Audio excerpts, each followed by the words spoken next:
views and opinions expressed in the following program are those of the hosts and guests, and not necessarily those of the staff or management of Worldwide Digital Broadcasting Corporation. Knowledge is power, and this is powerful stuff. Wellness Education Cannabis Advocates of Nevada present the We Can 702 Nevada Cannabis News Hour with the We Can radio team.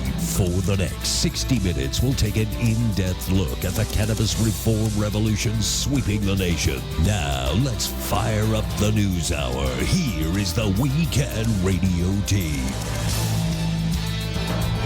Good afternoon and welcome to the Weekend 702 Nevada Cannabis News Hour. I am your host, Michael McAuliffe, and with me is my co-host, Perry Heichu, and we're here for another week of discussion on issues local and national about the cannabis movement and things related. So I'd like to start off today with something that we briefly mentioned in our show last week, but didn't really have time to cover, and that was a panel that occurred here in Clark County a couple of weeks back, talking about whether question 2 is a good thing or not a good thing for the citizens of Nevada.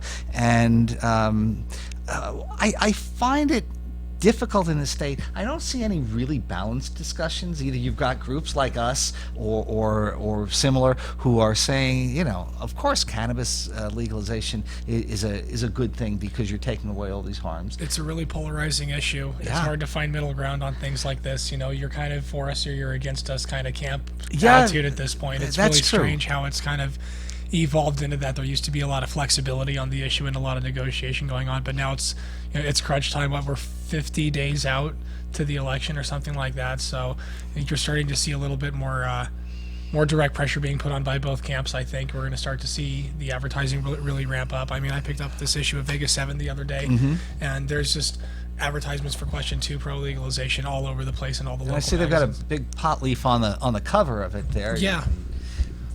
Pick up your latest issue of Vegas 7 and check it out. They have and what have they got to say? I see it says money, power, and respect. Oh, they're just interviewing various industry leaders, managers of dispensaries and bud tenders and things like that, trying to get their gauge of how the industry has developed so far and where they think it's going to go, what'll happen if legalization happens, what happened if not. They have a little breakdown of the various terpenes that are most common within the various cannabis strains that we most commonly... That was the munchkins in the studio there for a moment. That we most commonly see here. But okay, so they're speaking with people who are in the industry. Were they interviewing people who are patients, or were they interviewing people who are no, mostly industry casual folk. Users? No, industry folk.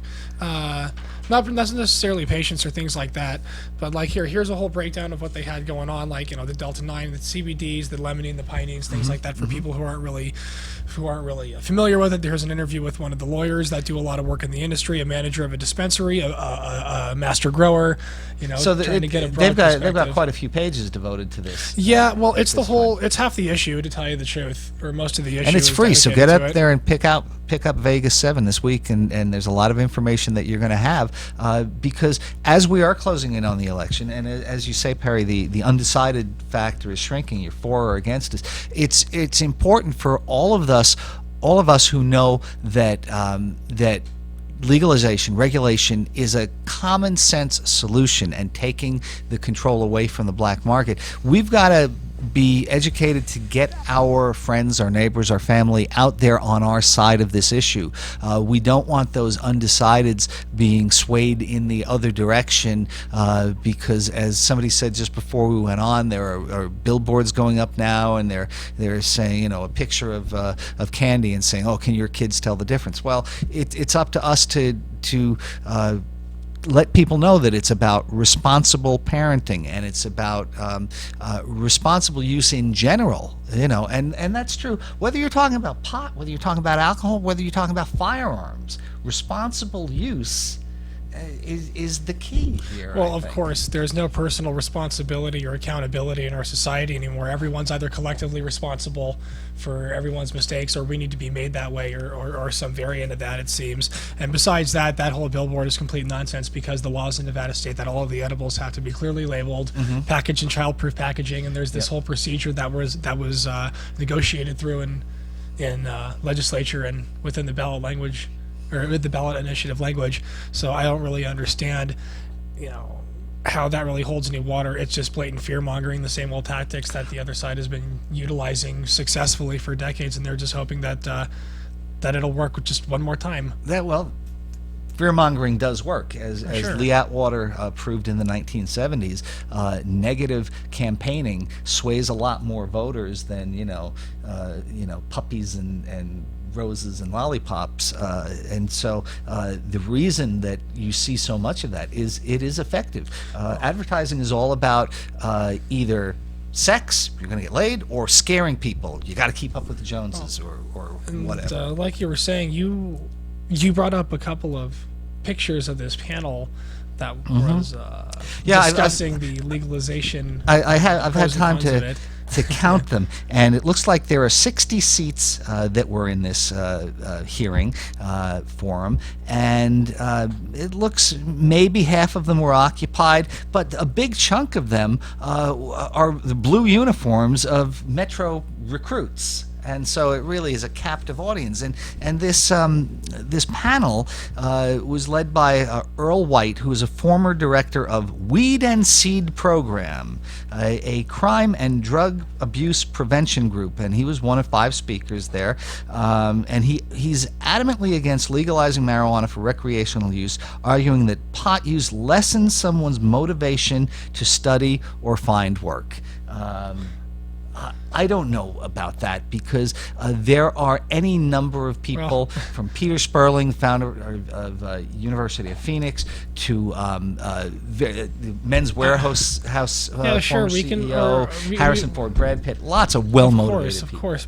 Like, It's, I think that's a little agitating, but my counter argument with that to that would be, if people who smoke cannabis were allowed to enter the workforce, this wouldn't really be an issue. There is, of course, a perception that potheads don't work. I think mainly because we're not allowed to seek work, especially in Las Vegas, where hair tests are so prominent.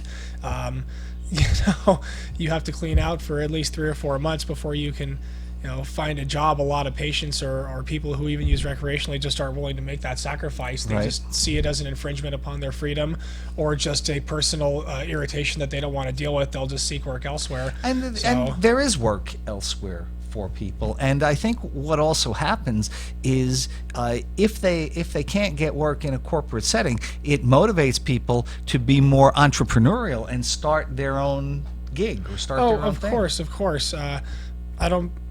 I don't disrespect the creativity of cannabis users or anything to that nature, but I do think that a lot of people, given the opportunity, would settle right into a normal corporate gig if they had the opportunity to, and continue their recreational cannabis use, or even more respectively, their medicinal cannabis use, and be very, very happy because of it. But that isn't really taken into account when a job interview that's not on the questions, that's not on the list of questions they have for you. I think that from that aspect, cannabis use could dull the pain of the mind-numbing duties of working for a lot of corporations, especially in the middle lower levels. But also here, Pat Hickey, who's a state legislator in the state legislature, he's a Nevada coordinator for Smart Approaches to Marijuana, and I'm aware of this group being in the movement, and they are another prohibitionist group. The Kennedy-funded anti-cannabis. Yes, RFK Jr. Is the one who is the most well known on this, and Pat Hickey was agreeing with this fellow Earl White about the drug's potential hazards. He said that legalizing the drug would break legal tradition. America, he said, has never legalized marijuana. Really? Tell that to everybody who lives in Oregon or Washington or Colorado, the people who lived here before, Alaska. or the people who lived, the infinite millions of people who lived in this country before they illegalized it. Yeah. So to say that it was illegal from the start is just not, I don't really understand where he's coming from with that. That doesn't really. When it was mandatory in hold colonial much water. times for farmers to grow hemp and turn it over as part of their taxes to the British government, who used that hemp to make rope for the British Navy, and hemp was still used as a valid way of paying taxes in the early days of the Republic. So for somebody to say, that America has never legalized marijuana, and it said the drug would break legal tradition. Well, once again, I've used this example with you before, and I'll say it one more time, considering he's such a proud Republican. Ronald Reagan once said, again, that the status quo is Latin for the mess that we're in.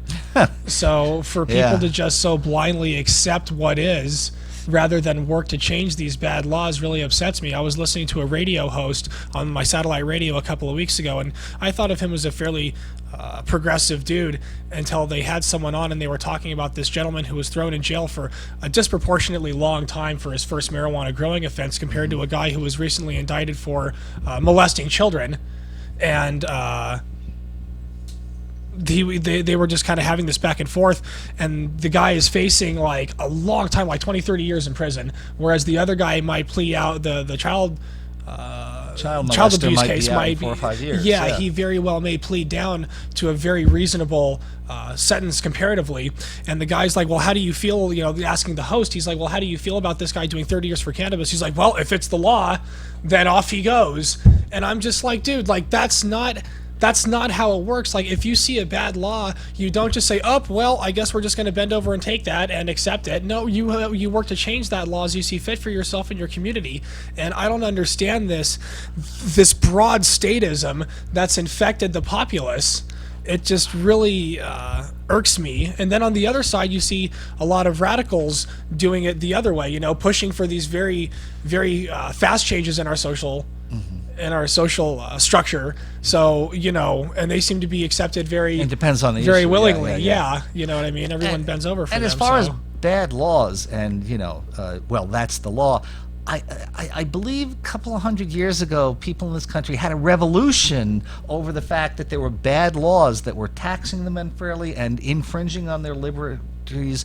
And so if it's a bad law, why would you keep a bad law? Why wouldn't you work like hell to overturn that law and to replace it with something better? If it doesn't affect people directly, I feel like there's a sense of complacency that they don't want to step out of, not necessarily their comfort zone, but people have a lot to lose, and people take a lot of risk just to live this standard of life that we have. A lot of people have credit card debt, mortgages, and things like that. They don't really want to put their very fragile world in jeopardy by stepping out of what they would perceive as the lines to maybe even support a cause that they would definitely get behind if it weren't for not necessarily a perception, but something that they don't want to get involved with just because. Like, even on an apathetic level, it's prominent. I have a friend in California who, I care about him very much. He's a good buddy of mine.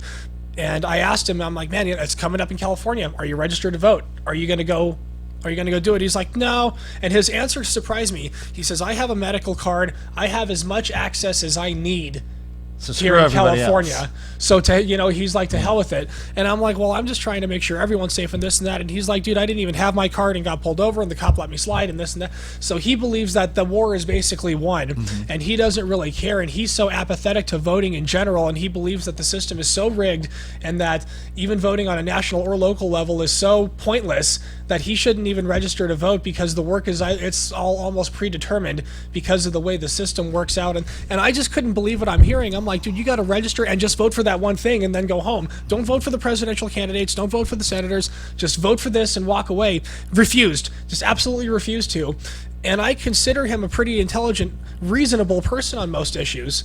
So that made me slightly upset. I wonder now how many other people in my age group or across the country have that same determined, apathetic view that no matter what, even if there's an issue that they should support, they're not going to go vote. They're not going to take any action. Well, typically in America, the closer you get to Social Security, the more you start voting. And when you get into that range, you vote a lot because you want to make sure that your Medicare, Social Security, or whatever are protected. And the youth vote is traditionally very low. One of the things that took Barack Obama way over the top in 2008 was an unprecedented youth vote getting behind him. And you can go back decades before and see that there in 1968 there was a big youth vote that got behind Bobby Kennedy, and when he was assassinated, they just dissipated. They lost their enthusiasm. And to some degree, you're seeing the same thing this year with Bernie Sanders, who got all these young people really involved in thinking that we can make all this change. And then when Hillary Clinton won the nomination, these people are all saying, well, we're going to vote for Jill Stein, or maybe we'll vote for Gary Johnson, but we're not going to vote for the Democrat, even though we're Democrats, but we don't like Hillary. Well, after he lost the nomination, they felt like it was rigged. And then after he came out and endorsed her, they didn't really get most of the story. I think he did some work behind the scenes to try to push her toward a lot of his and he did. The Democratic issues. platform became a lot more progressive. Yeah, and he was really happy with that, so he was willing to say, look, I feel like I got what I needed to do done, and he endorsed her. And I think that really hurt the soul of a lot of the more diehard Bernie supporters who really wanted to see this revolution he was talking about. And by capitulating to her in that way, I feel like a lot of them felt like he kind of sold out, kind of like a lot of the true libertarians felt like Ron Paul sold out when he registered as a Republican to run. He's like, how could you do that? How could you betray your colors? Yeah, how could you do that? And it's just like, it's politics, it is what it is. But I really do believe what you said. A lot of the young people are so just upset about that maybe they just won't vote at all, no matter what, even if it's for a recreational legalization campaign. And the interesting thing is, it ties into what this fellow with the Weed and Seed program said, arguing that pot lessens someone's motivation. And the other side will seize on the youth vote if they sit out saying, they're too stoned, they don't care, and they're not going to vote because they're too stoned. But they're grabbing the spin that they want out of it. But what you're explaining here is a totally different direction, that the young people who are not voting are not doing so because they're too zoned out, eating Cheetos and playing video games, but that they see a system as fundamentally so flawed that they don't see any way that their participation is going to be able to change. Well, and my friend went on to explain when I was trying to break him in, I'm like, you got to vote. And he's just like, look, he's like, if they really wanted us to vote, they would make it easier. He's like, why can't we vote from home? Why isn't everyone automatically registered to vote when you go to the DMV? Why isn't it, why is there only one day when you have to show up at a certain time? Why is it this way? He was like, he's like, the technology is there, but he's like, you have to go to these certain, and he's like, companies make the ballot boxes and da-da-da-da-da. And he's like, if you wanted it to be pure and really do it right, everyone could vote very easily, but they purposely make it this way to do it. And he had this whole conspiracy theory kind of thing. And I asked him, I said, well, what if Election Day was made a national holiday and everyone got the day off work and everyone was free to go vote? And he said, that's still not. That's not enough, I agree. We should expand voting. We should have voting by mail for everybody. In Oregon, for example, they send out ballots to everyone who's living in the state who's eligible to vote, and you're automatically registered to vote when you go to the DMV. But understand that this country was founded with the thought that voting is really important. If you're a white man, you had the right and the obligation to vote. And it wasn't until after the Civil War and Reconstruction that Congress grudgingly gave black men the right to vote, but still held on for another 60 years for women because they can't be trusted to vote. All right, and so they held this on. And if you look at politics in the last 30 years, and the fact that we have a decreasing percentage of Caucasian Americans in this country compared with African Americans, with Latinos, with other groups coming in, as the white majority has seen that market share, if you will, erode, that legislatures, particularly legislatures in conservative states, have done everything they can to stymie the advance of this. And that's why a Supreme Court decades ago enforced a voting rights controls and monitoring of certain states, mostly in the Deep South, who were seen as being restrictive of voting. Oh, sure. Well, and it's like I have a relative who said on the other side of that, he's like, look, if people really cared about voting, they would show up. So why should we continue to bend over backwards to make it so much easier for people who probably aren't really educated on the issues to make these decisions on the behalf of the rest of us?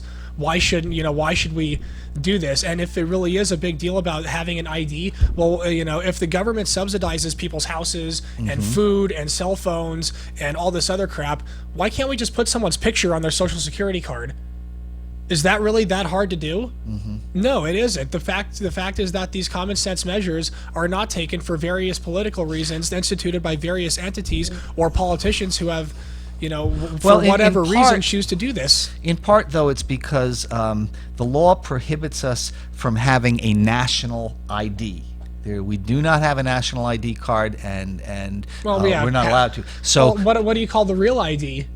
The real ID is now de facto a national ID because it's this thing you can't get on, and you can't enter federal building with it. But it's still administered through the state. Yeah, sure, but with federal approval, yeah, it's become a de facto federal authoritative thing through the state governments. Now, you can go ahead and not get it, but you can't fly on a plane, you can't get on an Amtrak, you can't go into a federal courthouse, you can't do a whole bunch of stuff. So, of course, they kind of force you into it. And, of course, if you want to get a passport, which is another form of federal identification, and a Social Security card, which is another form of federal identification. But the thing is that the passport is a voluntary thing. You don't have to get a passport. You decide to go out there and you're going to travel abroad. Social Security is a mandatory program for all citizens, and so I think that's where the difference is. But I absolutely agree with you. They should make it easier to vote, and what we see happening in court decisions right now from the Supreme Court on down are largely decisions that are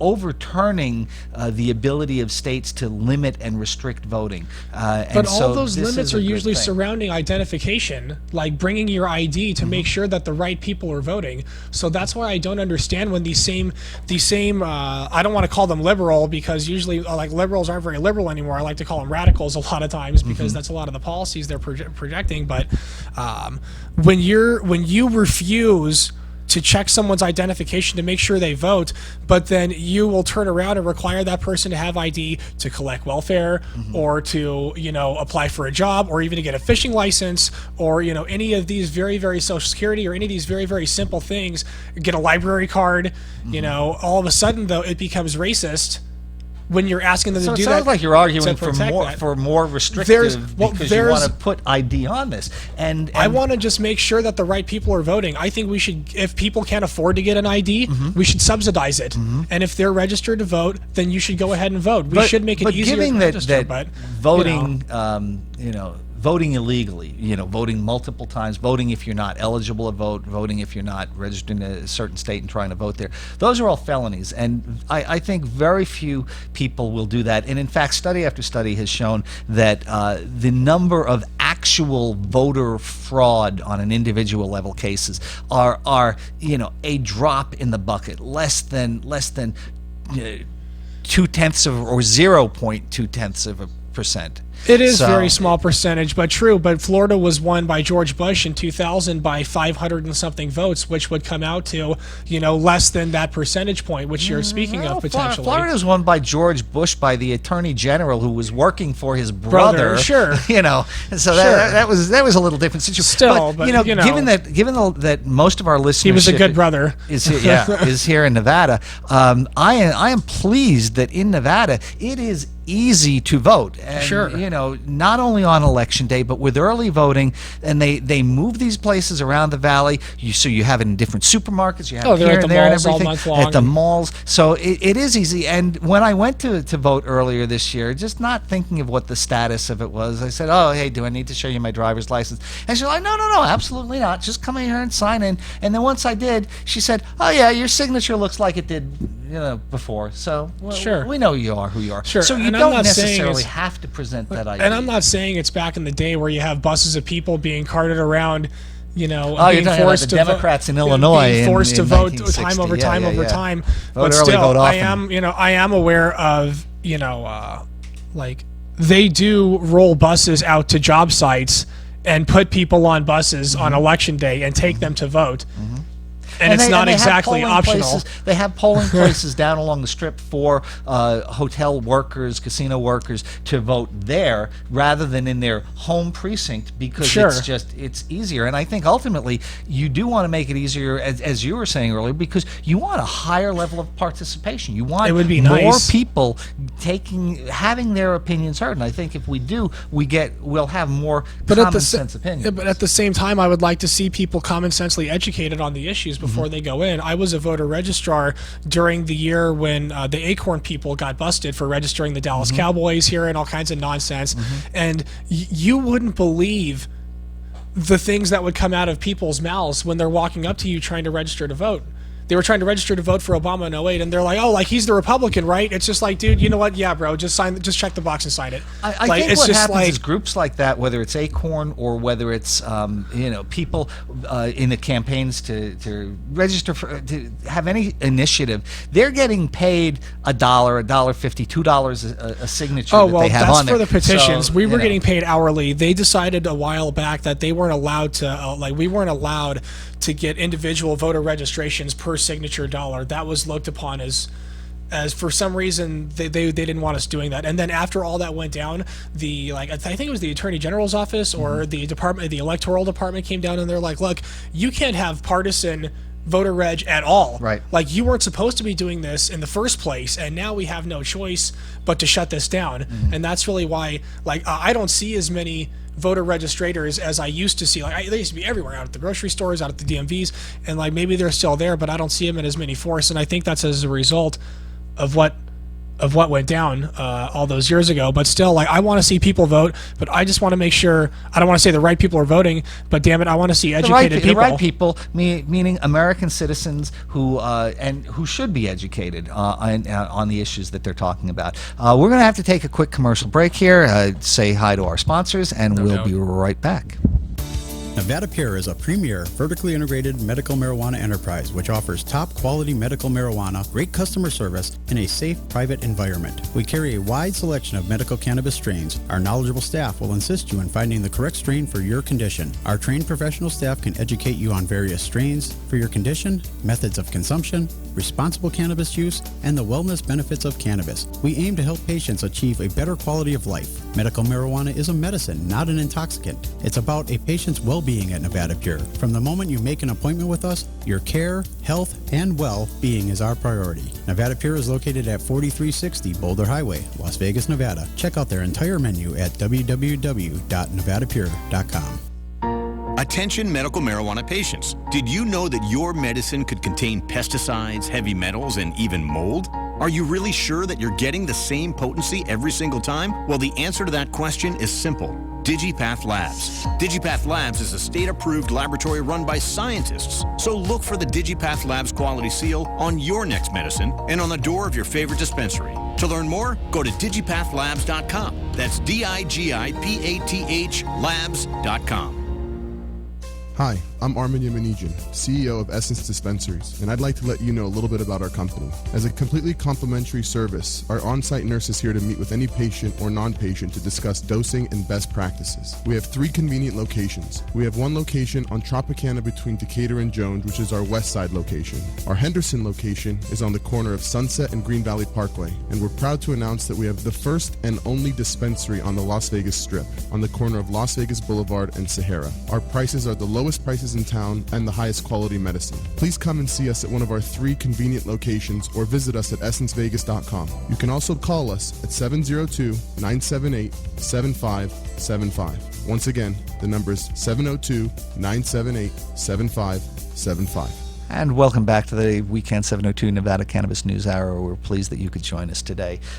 We've been speaking earlier about voting in the Question 2 initiative, but now I want to go into another thing that is another subject that is really big and all over the place. And I heard just before we went on now that even the president is addressing this. And what we're talking about is the opioid crisis in America and how that relates to cannabis and medical cannabis. And I've seen there's a new study that has come out which says that legalization of medical marijuana may reduce the instances of opioid use in adults under 40 years of age.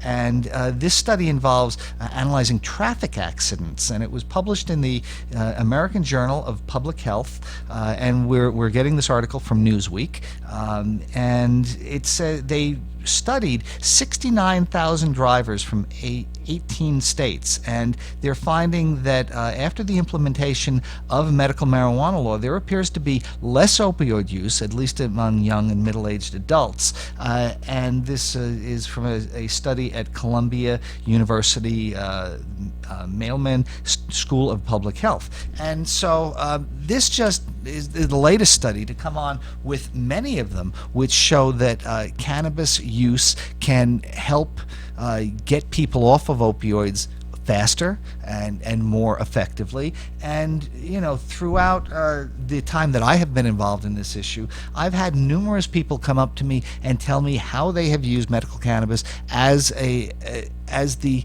gateway out of opioid use. And opioid use is becoming more and more of a crisis in this country. We have the governor Governor Sandoval having a panel, a forum, a couple of weeks back at the MGM Grand, where he invited all stakeholders in this to put out their views on this issue, and he's spearheading a program, a bill through the next legislature to severely restrict opioid prescription by doctors. And in the last session, there was a bill that came out which formed a state database which would then look at all patients and all prescriptions that they got, opioid or not, and put them into this big database, and the state would crunch these numbers, look at people, and for doctors who are in the top 5% of opioid prescriptions, they would first get warnings from the State Medical Association, then they could have various sanctions put on them. And as we were talking just before we went on, from a libertarian view, I have an issue with this, that people should be able to treat their pain as they see necessary between them and their doctors, without having the state really heavily involved in this.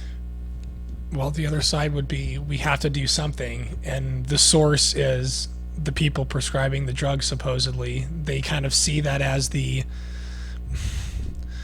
entry level, not necessarily the one and only, but people who evolve to heroin disproportionately these days, at least, start with prescription opioid medication. So they figure if they can put the clamps on that there, they can kind of choke the pipeline from starting. And if there are bad doctors out there, they want to find them. But I kind of have to yield to you in a way also, because once again, where do you really draw that line? It's really, really difficult to draw that line between pain management, between patients who really truly need the help, and trying to restrict the flow of these illegal drugs onto the street. But I'm not exactly sure how you address this. Well, in part, and I can say that personally, and having open heart surgery earlier this year, having a hydrocodone prescription was really a good thing in the days and weeks afterwards. The pain was intense, and using the opioids was a good thing. But as I healed, I noticed that the hydrocodone that I was taking was proving to be less effective in dealing with that level of pain that I had, and I would bump up my dosage, and I'd bump it up again. And after several months of this, I said, no, I've got to stop this, because I don't want to become dependent. And so I agree with the idea that it's great for acute use. Chronic use, personally, I'm seeing that it was less effective. But I've got to pivot and disagree with what you said, that bad doctors, and this is what the state needs to focus on them, because I think doctors, by and large, you'll have a few bad apples in every barrel, no matter what industry that you're looking in, but I think that the doctors are working with the tools that they were given. And prior to the 1990s,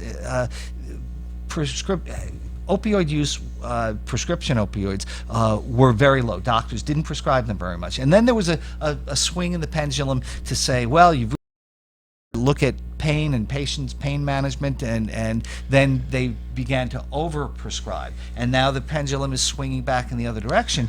But it's not the doctors, Perry. I think where you need to focus on, or where we need to focus on, are the drug makers, who the prescription pharmaceutical industry is really the ones who are making more and more of these things, and making them more powerful and pushing them on the physicians, but also through the legislative process. And we have an article here from the Associated Press and the Center for Public Integrity that says that the makers of these prescription painkillers have adopted a 50-state strategy that includes hundreds of lobbyists and millions in campaign contributions to help kill or weaken measures aimed at stemming the tide of prescription opioids, which are at the heart of this crisis, costing Americans costing 165,000 Americans their lives over the course of these years. That's a big chunk. And the industry and its allies have spent more than $880 million nationwide on lobbying campaign contributions from 2006 to 2015. Sure, I believe it. And look, I heard a statistic not too long ago that said that the United States has, not a very large percentage of the world's population by and large, like what, like 8%, maybe something like that. But yet we use up from somewhere between 80 and 90% of the prescribed opiates in the world. Are we really in that much pain? Like, there's, it's just like our prison population statistics. Right. They're so out of whack. 5 times more prison population than they're so out of whack, and it just seems like the statistics are so out of whack. It's just obvious to see that there's a problem there. But you saw this yourself in 2013 when you were up in Carson City, because you were at that time, you had hired a lobbyist before you even got involved with WeCan, because you knew this was an important issue, and you met WeCan people up there, but you saw the opposition there as well. In the final, I want to say days, but probably the final weeks, we thought we had a good amount of momentum. The votes were there, and things were looking really, really good. And then all of a sudden, it all came crashing down. And there was this word through the grapevine that the pharmaceutical industry had made a very, very large donation to the Republican Assembly, the caucus. And there was a decision that came down within the caucus that they were going to oppose this bill, and not a lot of reasons were given. They just had a little meeting, and that's how it went. And all of a sudden, we were in deep shit, and it almost didn't go down. It was about that close. There were some very dramatic developments in the last 48 hours that caused this to happen, 2 of which, of course, we've referenced it dozens of times on the show, but it was just so important that we have to bring it back up. One being a Democrat, Peggy Pierce, who left her deathbed essentially to cast this vote. Because of the ways that the law was written, to where legislators have to be physically present to cast the vote in these types of things. You can't have a proxy or anything like that. You have to so they literally had to wheel her in. And then Michelle. And Michelle Fiore, who, I think her mom had used medical cannabis, and so she had personal experience and knew that it was a good thing and not a bad thing. But to some extent, I also think that Michelle was flipping off the old boys club there, who gave her no respect. I think that's what it was mostly, and I thank her for it for sure. Absolutely. Because without that bravery, or whatever the hell you want to call it, she turned that tide, and we got the bill passed, thank God. And Governor Sandoval was nice enough to sign it. At least he didn't have to, chose to. No, not at all. But regardless of that, Sandoval was the one who pushed this anti-opioid bill through last session, and they're going to expand on that this session. And yet the opioid lobby has been doing everything it can to preserve the status quo of aggressive prescribing, said Dr. Andrew Kolodny, an outspoken advocate for opioid reform. He says they're reaping enormous profits from aggressive prescribing. And so once again, I think that if you're going to if you really want to seriously address opiate reform in this country, then the way to do so is to pass laws limiting the lobbying for the pharmaceutical industry. And post Citizens United, that's a very difficult thing to do. I was going to say, so I'm not exactly sure how you're going to do that. I don't think you're allowed to limit contributions anymore. I think lobbying is through super PACs and things like that. That's kind of an open door at this point. I don't really know what you can. But I don't really know what you can do. How do you limit just that industry from lobbying and then not doing? You know what I mean? Where do you close that door if you limit this industry? Is the medical cannabis industry going to be perceived as a prescription as the medical industry once it gets decriminalized, and will we ourselves be prohibited by the language that we propose? Friend of the show, Dr. Ivan Goldsmith, has said to me exactly that in the past month or so, that if the governor is able to get this bill through the legislature in the next session and limits this, that they're then going to come back and really clamp down on medical cannabis. Now, personally, I don't see how they can do it that much. I think the horse is out of the barn on that one. But I guess you could argue that it was the same thing with opioids, that they were widely available and now they're being restricted. So Dr. Goldsmith feels that this is just the first step in an agenda to shut down. He's believed that for a number of years. I talked to him a while ago, and he's believed since the first day I met him that there's like you said, a pre-existing agenda on their idea to kind of break this down over time. But we'll see if it comes true. I hope he's wrong. I do too. But the more that I read on this, and I've got article after article that I look at, I just get pointed towards big pharma here. And here's another article by Philip Smith out of Alternet, and in it he says that fentanyl, for example, is a synthetic opioid several dozen times more potent than heroin, and it's been linked to numerous opioid overdose deaths in the country. And fentanyl is, of course, the medication, the drug that was in Prince's body when they found him, a couple of months back. But the thing was that it was not prescription fentanyl, and on checking, the authorities found that Prince did not have a medical prescription for anything in the prior 12 months. This was actually a bootleg product. The pills were actually stamped and manufactured to look like hydrocodone, but it was actually fentanyl making up the substance, which is 50 times more powerful. So if you take something, you pop a hydrocodone or 2 or 3, you're going to be off in la la land. And to take something that's 50 times more potent than that, you can see where somebody could really go over the edge, as he did, and you have a fatal overdose. And so part of this problem that we're having, and this opioid epidemic, is part of it is because the drug makers are pushing more and more and more stuff on us, but also part of it is that there is this black market out there that's creating these drugs of lesser quality but higher purity, higher potency, that are going out. And so I think to go after the doctors in this situation, who are the vast majority of them, I believe, working in the best interest of their patients and trying to be sensitive to the needs of these patients, I think going after the doctors largely is the wrong target.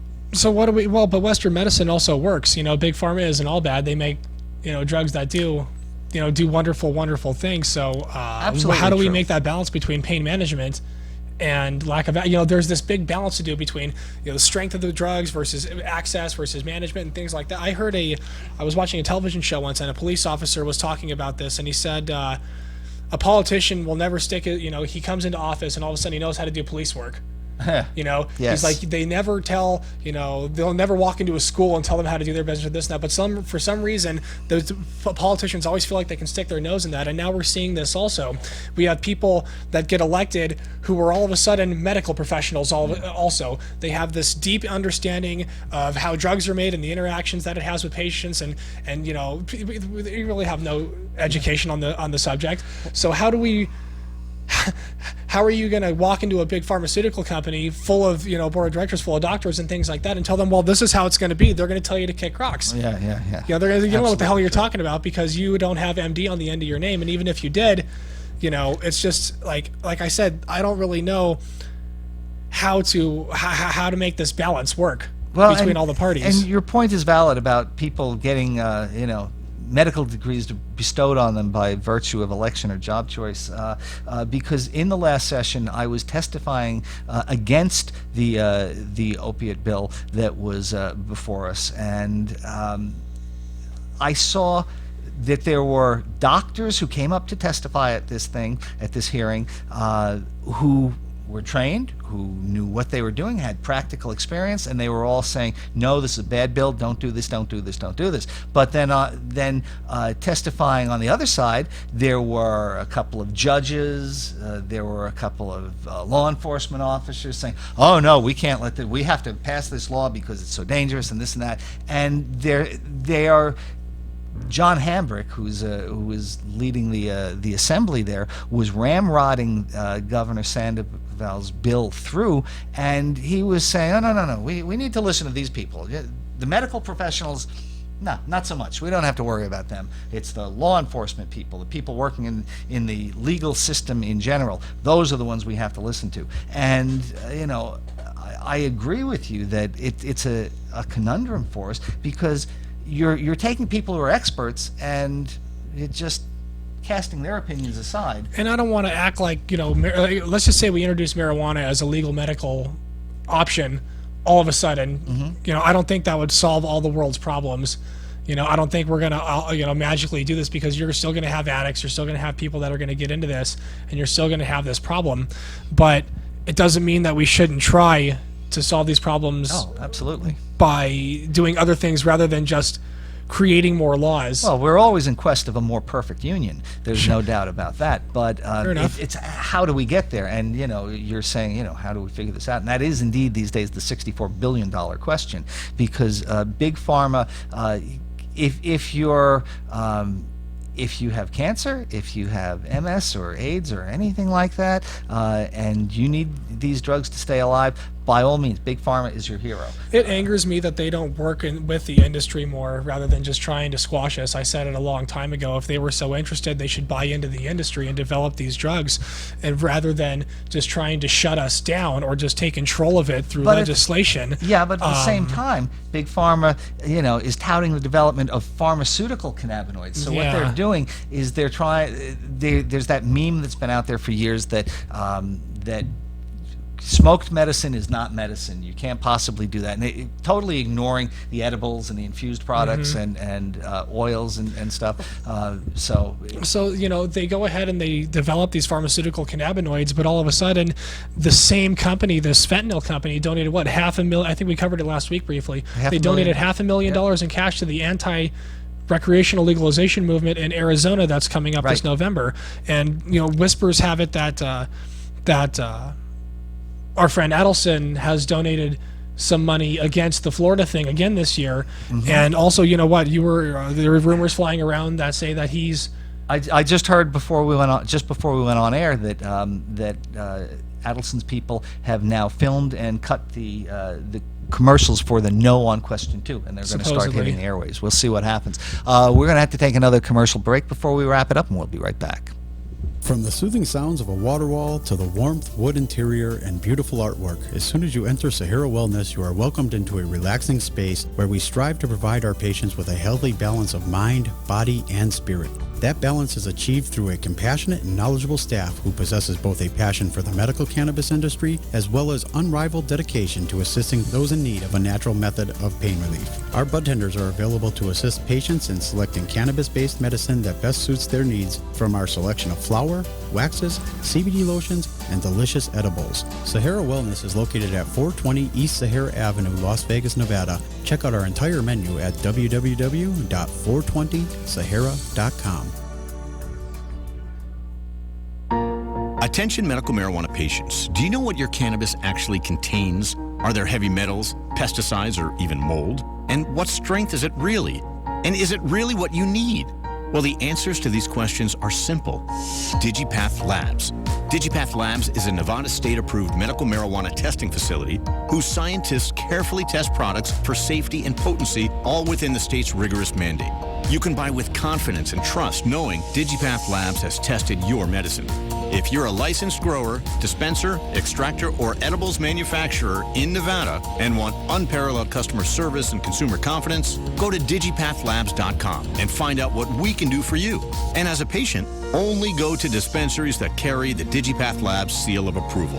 That's digipathlabs.com, DIGIPATH labs.com, or call us at 702-209-2429. That's 702-209-2429. And once again, welcome back to the Weekend 702 Nevada Cannabis News Hour, where we're talking about any number of things cannabis related here in the state and beyond. And one thing that caught my eye a couple of days back was an article posted at Capital and Maine, and it references high times and how will bud tenders and trimmigrants fare if pot is legal. And that's a term I haven't heard before. Trimmigrants. You know, people who just travel around the Emerald Triangle or other marijuana cultivation sites, and when harvest time comes at the end of the year, or at the end of September, October, they go and they trim for weeks on end. Oh yeah, the stories are legendary. You know, people go up there and make some scratch. Some stories turn out being pretty good. Some stories turning out not so good, depending on who you work for, things like that. But you know, these people need workers to harvest their giant, ridiculous fields. So they do, and because this is happening, you've got the Teamsters Union and the United Food and Commercial Workers Union, friends of ours, and they've organized dozens of marijuana-related businesses in several states, and it has not all gone smoothly. In April of 2015, the UFCW in New Jersey withdrew an organizing position because of legal complications, and somewhat after that they had other staff problems over there. But they're still working on this. And to hear it, the industry now has the potential to, according to UFCW, the industry has the potential to revive the middle class in the states where it's legal and compel other states to follow suits. For the moment, at least, while other countries' laws remain strict and exporting marijuana remains a felony, jobs in the cannabis industry are jobs that can't be offshored. They're jobs that are confined to within the states where they're permitted. Others can make money and still afford workers enough for employees to raise their family and send their kids to school. So you've got UFCW now saying that that these are industries which are going to be locally produced and all, and that's fine. And they're saying to turn jobs into careers. Yes, they're trying to make this more than just a fly-by-night gig that you have seasonally. They want to turn this into a skill that you can take with you and keep for a lifetime. We'll see if they can get it done. And the thing is that right now, trimmers are able to earn in these areas up to $200 a day or so, and you get to sleep on site and all that kind of stuff. Yeah, and one writer, Saoirse O'Higgins of the Matador Network, said that she made over $5,000 in 5 weeks and spent half the time drinking and dancing, and that sounds like fun. And in fact, at this stage, workers in the cannabis industry are being treated better and remunerated better than in any other agricultural industry. But that's because there's still that threat that, well, you might have to use some of that money to hire a lawyer or do other things. And so as this becomes more legal, you can't tell John Deere you've got to cut the price of the tractors. You can't tell the person you want to buy your land from that, no, your land's worth less now. So ultimately, where they're going to have to cut is that area of workers' rights. But it's an important area to really be looking at, and if you are interested in this at all or going in this direction, you might want to take a look at the UFCW website, United Food and Commercial Workers, and start taking a look in that, and we'll have more information on that. Or come and talk to us at our party. We have a party coming up. And it's on October 29th. We're throwing our Halloween party. If you came to the last event, it was fantastic. We have a wonderful mansion donated to us by some dispensary owners up on, I believe it's called Casa Montana Court, up in Boulder City overlooking the lake. Beautiful place. It'll be on October 29th. If you don't have plans, or even if you do, cancel them and come to ours. It is a fantastic party. We had a great showing last year, good vibes all around, and all the money that we raise is going to go into our patient program once again to help people who can't afford it get their medical cards for free.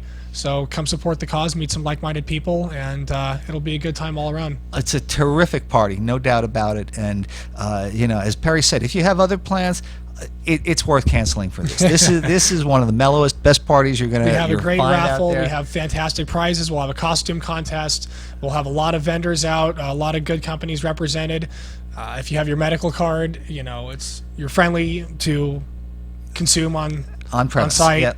So it's a wonderful time. That's a good point with the raffles and stuff. The number of giveaways at the weekend parties just continue to astound me, and that's because we get such good support from the community, from the manufacturing community. We're very blessed in that regard. Absolutely. And we have a lot of dedicated volunteers who go around to acquire this material and build these bridges over the course of all these years and all this time, all these shows. It's taken a long time. So we're very, very happy to have the staff that we have and the. So by all means, check out the Weekend 702 Facebook page. Come onto our site, get more information. But by all means, October 29th, plan on being there or being square. So that's about all the time we have this week. Thank you for joining us, and we look forward to seeing you next time.